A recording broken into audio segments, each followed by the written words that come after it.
Hello and welcome back to Women's Football Talk, the YouTube channel that brings you all the latest news and stories from around the world of women's football.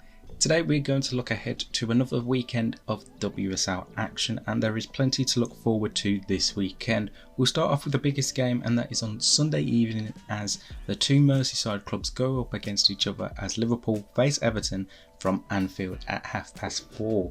Now, Liverpool are coming into this with a perfect start to the season with 2 wins out of 2, beating Arsenal 1-0 on the opening match day and then beating Aston Villa last week by 2-0. They currently sit in second place in the WSL, basically on alphabetical order behind Leicester City, and it's been a fantastic start for Matt Beard's sides.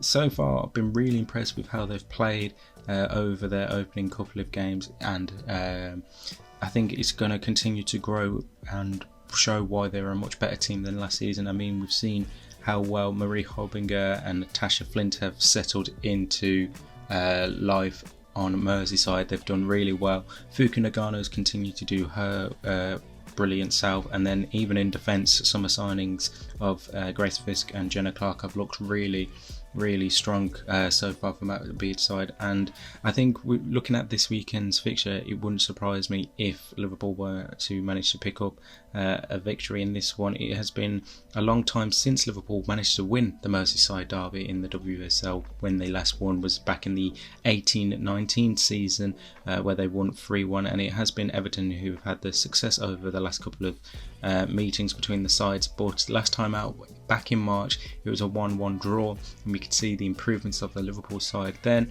And I think how Everton have started and how I've predicted them for this season to be one of the struggling sides, it will be case in point again that they will struggle in this match. Last time out, obviously they lost 1-0 to Leicester City, and an opening day defeat 2-1 to Brighton and Hove Albion sees Brian Sorensen's side in 10th place. They played in Conti Cup action during the week and were on the back end of a defeat to Manchester City, so it hasn't been the best of starts for the Toffees this season. Obviously 3 games, you can't really look into it too much, but they want to be starting to turn things around as soon as possible. Will they be able to do it against Liverpool? Who knows? Obviously Liverpool themselves, they lost 2-1 on Wednesday in the Conti Cup to Leicester City, but for me, I have more confidence and expectance that Liverpool will pick up this victory here.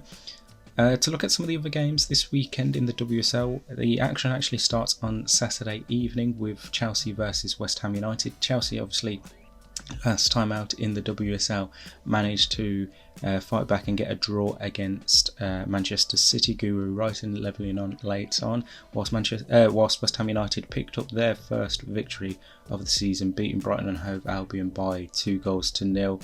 And then West Ham, they played in Conti Cup action in midweek, beating Charlton Athletic by 2-1. And obviously Chelsea, being a group stage side in the Champions League, don't play in the Conti Cup until the knockout stages. But yeah, again, I'm expecting this to be a comfortable Chelsea win. I'm expecting them to pick up their second win of the season, and this is the one where we could expect more goals. There's obviously the quality and difference in players.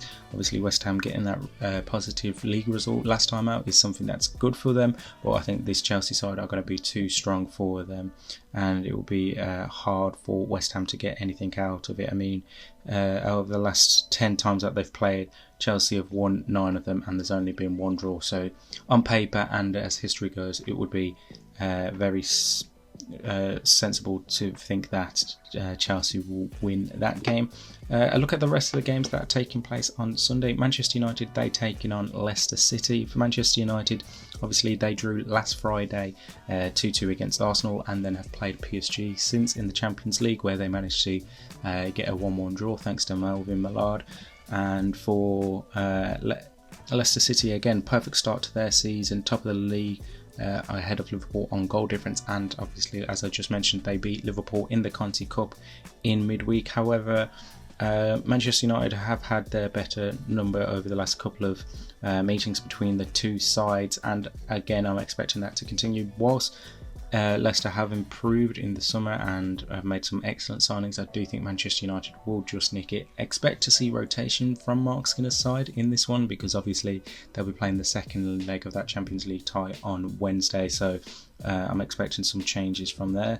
The rest of the games, we have Manchester City versus Bristol City. I think this should be a comfortable Manchester City win.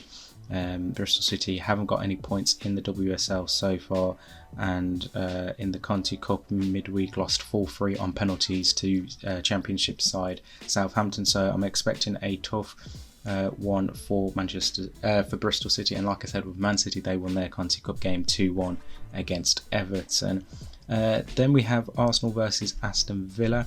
Arsenal haven't played since they drew 2-2 to Manchester United last Friday. Their first Conti Cup game is scheduled for later on. And then Aston Villa, they also haven't played since losing 2-0 to Liverpool last weekend. So both sides looking for their first win of the season at the Emirates Stadium. It will be very interesting to see the outcome of that one. And then finally, we have Brighton and Hove Albion taking on Tottenham Hotspur. Brighton obviously losing last weekend in the WSL to West Ham, while Spurs managed to beat Bristol City by 3-1, and then both teams enjoyed midweek success in the Conti Cup, winning 3-0 and 6-0 respectively. So both teams come into it with a bit of a bounce after midweek success, and they will be hoping that that can continue. Obviously, it will be a lot harder for them, but yeah, that will be something that they will be hoping they can come this way as well. Before we finish, we'll have a look at the games happening in the NWSL over in America, because it is the final weekend of the regular season and there is still lots to play for. All we know so far is that Portland Thorns and the San Diego Wave are guaranteed playoff places, and that the Kansas City Current and the Chicago Red Stars are eliminated from playoff contention. So that leaves the other 8 teams all vying for the last couple of playoff spots. It will be very, very interesting to see how that all plays off. All the games kick off at 10 p.m. UK time, and you'll be able to watch all them games on nwslsoccer.com. So we got San Diego taking on Racing Louisville, Washington Spirit taking on North Carolina Courage, Gotham FC taking on Kansas City Current, Orlando Pride versus the Houston Dash, Chicago Red Stars versus OL Reign, and Angel City versus Portland Thorns. Now we will have an article out over the next day or so looking at the full breakdown of the complications and the playoff scenarios in the NWSL. So make sure you check our website at womensfootballtalk.substack.com. We'll leave a link to that website in the bio, and make sure you're following us on Twitter and Instagram for all the latest news and stories from around the world of women's football, and you're following us on Twitter and Instagram for every bit of breaking news and anything else. And make sure you're subscribed to this channel with the post notification bell turned on, and we'll see you soon.